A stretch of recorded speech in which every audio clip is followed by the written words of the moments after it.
Hello everyone.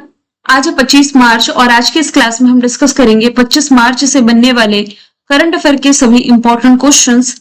Previous class में हमने देखा था कि जो तमिलनाडु है ये वर्ष 2024-25 के लिए भारत का शीर्ष कपड़ा निर्यातक राज्य बना है।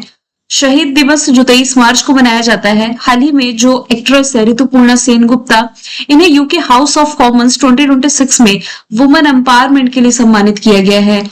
फ्रांस के लीजन ऑफ ऑनर से सम्मानित होने वाले पहले भारतीय राजदूत बने हैं जावेद अशरफ। ऑस्कर और बाफ्टा के लिए नॉमिनेटेड जो फिल्म रही है द वॉइस ऑफ हिंदुइज्म, इसे central board of film certification ने भारत में रिलीज होने से डिनाई कर दिया था। प्रतिष्ठित जो मार्क लिंटन हिस्ट्री प्राइज है जीता है विलियम डेलरिम्पल ने। और वर्ल्ड इंडोर एथलेटिक्स चैंपियनशिप 2028 की मेजबानी फर्स्ट टाइम करने जा रहा है भारत। चाइना में भारत के राजदूत बने विक्रम दोराईस्वामी।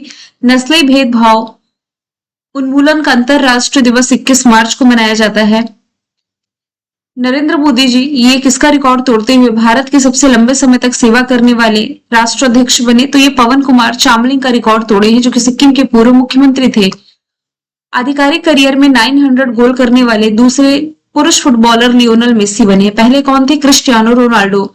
कृष्णा कुमार ठाकुर जो कि अभी हाल ही में नेशनल मिनरल डेवलपमेंट कॉर्पोरेशन के निदेशक नियुक्त किए गए हैं।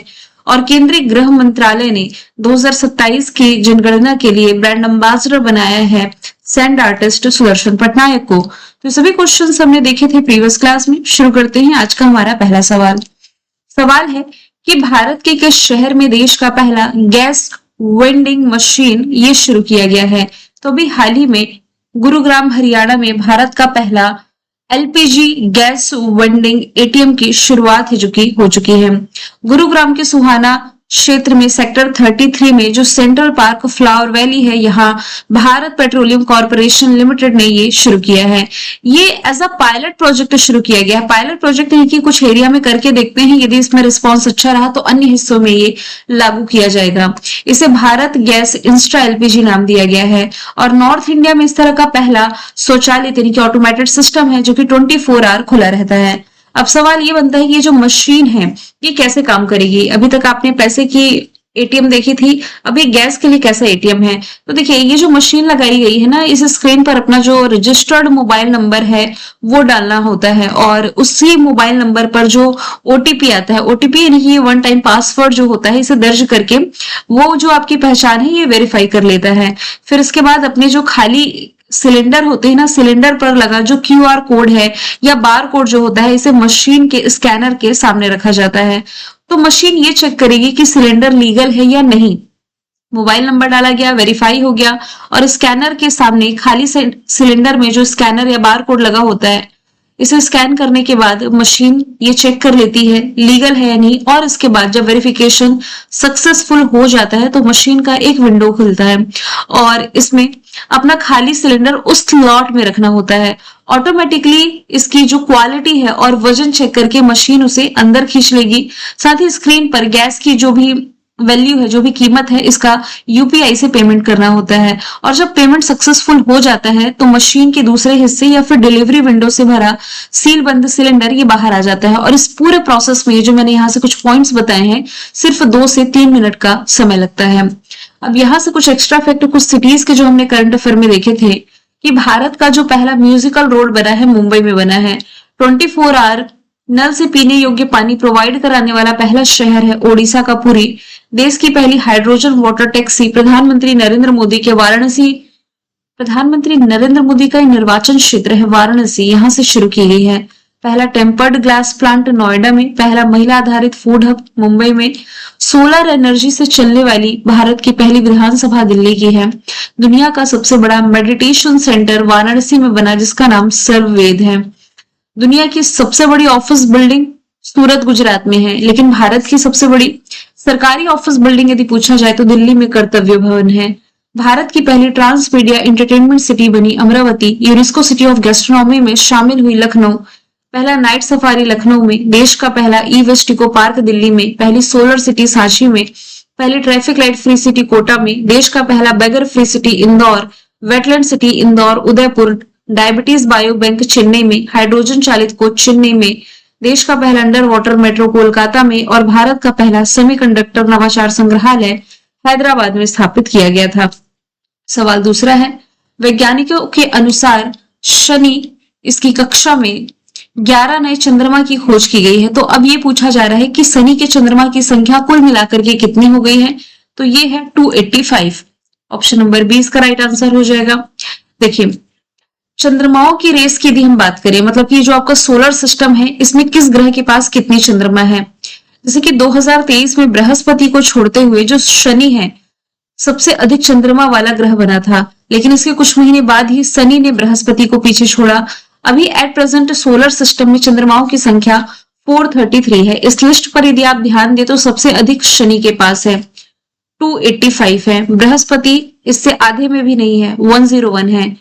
मंगल के पास 2 है, यूरेनस नेपच्यून इनके पास 28 और 16। हमारी पृथ्वी के पास केवल 1 है, बुध और शुक्र में नहीं है। सीक्वेंस भी देखेंगे ना तो कुछ ऐसा ही है। सोलर सिस्टम में जैसे कि सन है, सन के बाद आपका बुध है, शुक्र है, पृथ्वी आपके तीसरे नंबर पर आएगी, फिर मंगल और बाकी के ग्रह यहाँ पर सीक्वेंस में ऐड है।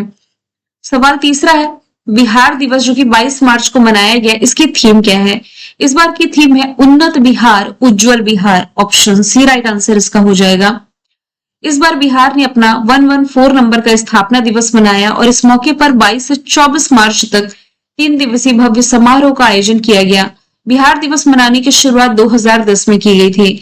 इसका पर्पस है बिहार के इतिहास, संस्कृति और पहचान को सम्मान देना। 22 मार्च 1912 में बिहार को बंगाल प्रेसिडेंसी से अलग करके एक नया राज्य बनाया गया था। राजधानी पटना है, मुख्यमंत्री नीतीश कुमार, राज्यपाल इसके चेंज हुए, शायद मैंने आपको अपडेट करके बताया था, एक बार और इसे मैं क्रॉस चेक कर लूंगी। बिहार के करंट अफेयर पर यदि हम नजर डालें तो फरवरी 2026 में बिहार को नक्सल मुक्त घोषित किया गया और लास्ट ईयर के लास्ट में 2025 के अंत में मध्य प्रदेश भी नक्सल मुक्त घोषित किया गया था। दुनिया का सबसे बड़ा जो 210 टन वजनी एकाश यानी कि एक ही पत्थर से बना शिवलिंग बिहार में बना। कैमूर वन्य जीव अभ्यारण्य बिहार का दूसरा टाइगर रिजर्व बना। प्रत्यामृत बिहार के मुख्य सचिव बने, जबकि स्पीकर बने प्रेम कुमार। बख्तियार राजगीर तिलैया रेलवे लाइन जो कि 104 किलोमीटर है, इसके दोहरीकरण को मंजूरी मिली। मरियम फातिमा राज्य की पहली महिला फिडे मास्टर बनी। 8वां पॉइंट बीपीएससी का पार्ट बना था कि प्रधानमंत्री नरेंद्र मोदी जी ने बिहार में कोसी मेची अंतरराज्यीय नदी संपर्क परियोजना के जो पहले चरण की आधारशिला रखी, इससे किन जिलों का लाभ होगा, तो ये अररिया, पूर्णिया, किशनगंज और कटिहार थे। बिहार में पूर्णिया में ही 10 करोड़ की सेक्स सॉर्टेड सीमन सुविधा का उद्घाटन किया था प्रधानमंत्री नरेंद्र मोदी जी ने। बिहार ने लास्ट ईयर का जो खेलो इंडिया यूथ गेम्स होस्ट किया था, इसमें महाराष्ट्र टॉप पर था, बिहार 15वें नंबर पर था। देश में पहली बार डिजिटल वोटिंग की शुरुआत बिहार में की गई। सरकारी नौकरियों में महिलाओं को 35% का रिजर्वेशन। नबीनगर सुपर थर्मल परियोजना चरण 2 की आधारशिला प्रधानमंत्री नरेंद्र मोदी जी ने रखी। तांबे से बना बापू टावर पटना में। दरभंगा में एम्स की आधारशिला भी प्रधानमंत्री नरेंद्र मोदी ने रखी और जाति आधारित जनगणना की शुरुआत करने वाला भी पहला राज्य बिहार है। चौथा क्वेश्चन है, T20 इंटरनेशनल क्रिकेट में डेब्यू मैच में शतक यानी कि सेंचुरी लगाने वाली जो पहली महिला खिलाड़ी बनी, इनका नाम क्या है? फैनी उतानु शिवानिंदे। ऑप्शन सी इसका राइट आंसर है। 15 साल इनकी उम्र है, नाम है फैनी उतागुशिमानिंदे। ये नाइजीरिया इनविटेशनल महिला T20 टूर्नामेंट में घाना के खिलाफ 65 गेंदों में नाबाद यानी कि बिना आउट हुए 111 रन इन्होंने बनाए हैं। तो फैनी ने न सिर्फ डेब्यू पर शतक बनाया, डेब्यू यानी कि पहली बार ही खेली और पहली बार में ही सेंचुरी बना दी, बल्कि ये महिला T20 इंटरनेशनल में शतक लगाने वाली सबसे कम उम्र की खिलाड़ी। 15 साल 223 दिन इनकी उम्र है जब इन्होंने रिकॉर्ड बनाया। इसके पहले रिकॉर्ड युगांडा की प्रोस्केविया अलोका के नाम था। अगला सवाल है, इंदिराम्मा परिवार जीवन बीमा योजना की शुरुआत किस राज्य ने करी है? तो ये तेलंगाना गवर्नमेंट ने करी है। अभी हाल ही में अपने वार्षिक बजट में इस बात का उल्लेख किया है तेलंगाना ने, इससे राज्य के 1.15 करोड़ परिवारों को 5 लाख रुपए तक का बीमा कवरेज मिलेगा। परिवार का कमाने वाला सदस्य यदि सडनली चला जाए, उसकी डेथ हो जाए, तो परिवार को जो मानसिक पीड़ा पहुंचती है वो तो ठीक है, आर्थिक संकट का भी सामना करना पड़ता है, जिससे इनका दुख जो और बढ़ जाता है। तो सरकार का ये संकल्प है कि तेलंगाना में किसी भी बच्चे को इस तरीके के भय और असुरक्षा में ना जीना पड़े। ये जो योजना है आय या सामाजिक वर्ग के आधार पर भेदभाव किए बिना सभी परिवारों को कवर करेगी। गरीब, मध्यम वर्ग और उच्च आय वर्ग सभी को समान सुरक्षा इसके माध्यम से मिलेगी। तेलंगाना की कैपिटल हैदराबाद, मुख्यमंत्री रेवंत रेड्डी। भारत का सबसे बड़ा इनलैंड रेनबो ट्राउट फार्म यहाँ खोला गया। रायतू भरोसा योजना की शुरुआत की गई। लास्ट ईयर हैदराबाद ने 72वें नंबर का मिस वर्ल्ड होस्ट किया। बतकुम्मा त्योहार मनाया गया। राजीव युवा विकासम योजना, दुनिया का सबसे बड़ा 3D प्रिंटेड टेम्पल, एशिया का सबसे बड़ा जनजाति फेस्टिवल समक्का सरक्का, और तेलुगु को अपने सभी सरकारी स्कूलों में अनिवार्य किया था। तेलंगाना ने नॉर्थ कोरिया के तीसरी बार जो चीफ बन गए हैं, ये बने हैं Kim Jong Un. Option C right answer हो जाएगा। अभी मार्च के महीने में देश की सबसे बड़ी सत्ता वाली संस्था स्टेट अफेयर्स कमीशन का अध्यक्ष इन्हें चुन लिया गया। नॉर्थ कोरिया में कैसे चुनाव होता है? देखिए, नॉर्थ कोरिया की संसद में कुल 687 सदस्य चुने जाते हैं और चुनाव में जो वोटर्स होते हैं इन्हें केवल एक उम्मीदवार का नाम वाला जो मतपत्र होता है ये दिया जाता है, और इसके बाद अगर कोई व्यक्ति उम्मीदवार का विरोध करना चाहता है तो उसे अलग बूथ में जाकर के नाम कटाना पड़ता है। और ये जो प्रक्रिया है ये गुप्त नहीं होती है, इसे राजद्रोह जैसा माना जा सकता है। तो भारत जैसा सिस्टम यहाँ पर बिल्कुल भी नहीं है। नॉर्थ कोरिया की कैपिटल प्योंगयांग, करेंसी वॉन, भाषा यहाँ की कोरियाई है। पड़ोसी देशों में चाइना, रशिया, साउथ कोरिया हो जाएगा। देखिए, साउथ कोरिया और नॉर्थ कोरिया के बीच में 38 लाइन आपको रिलेट करना है। 38वीं समानांतर रेखा। निम्नलिखित में से किस शहर में कार्बन बाजारों पर अंतरराष्ट्रीय सम्मेलन प्रकृति 2026 आयोजित किया गया? तो प्रकृति 2026 की मेजबानी अभी हाल ही में राजधानी दिल्ली में की गई है। ऑप्शन डी इसका राइट आंसर हो जाएगा। ये जो आयोजन किया गया विद्युत मंत्रालय के अंतर्गत आने वाला जो ऊर्जा दक्षता ब्यूरो है, यानी कि ब्यूरो ऑफ एनर्जी एफिशिएंसी, इसके द्वारा किया जाता है। इसका मुख्य आकर्षण इंडियन कार्बन मार्केट पोर्टल का शुभारंभ था। मतलब कि मेन जो फोकस बिंदु था इंडियन कार्बन मार्केट पोर्टल रहा, जिसकी शुरुआत की गई। और ये जो पोर्टल है भारत में कार्बन ट्रेडिंग और बाजार प्रशासन के लिए केंद्रीय मंच के रूप में कार्य करता है। मुख्य उद्देश्य कार्बन क्रेडिट ट्रेडिंग में पारदर्शिता यानी कि ट्रांसपेरेंसी लाना, दक्षता और भागीदारी को बढ़ावा देना। सवाल 8वां है, हाल ही में अनुतिन चरना विराकुल ये किस देश के प्रधानमंत्री नियुक्त किए गए हैं? तो ये भी हाल ही में एशियाई कंट्री थाईलैंड के प्रधानमंत्री नियुक्त कर लिए गए हैं और ये थाईलैंड के 32वें नंबर के प्रधानमंत्री है। पिछले 2 वर्षों में इस पद पर पहुंचने वाले ये तीसरे नेता हैं। पेतोंगतान शिनावात्रा को इन्होंने रिप्लेस किया है। ये भूमजेथाई पार्टी के नेता है।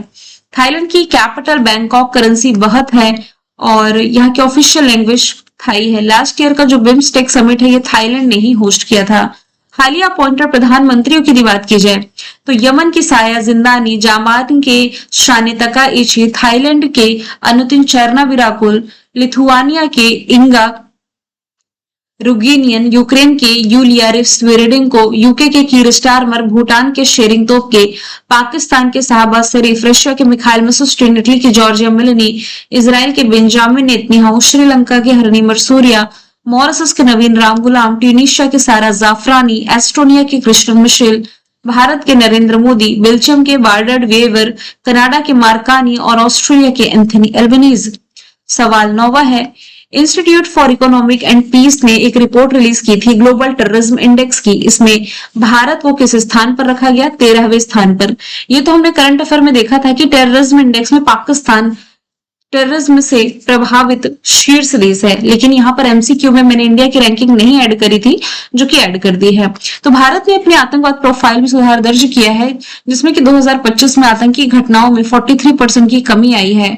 फिर भी यह आतंकवाद से प्रभावित प्रमुख देशों में शामिल है और पाकिस्तान इस लिस्ट में सबसे टॉप पर है। भारत 13वें स्थान पर है।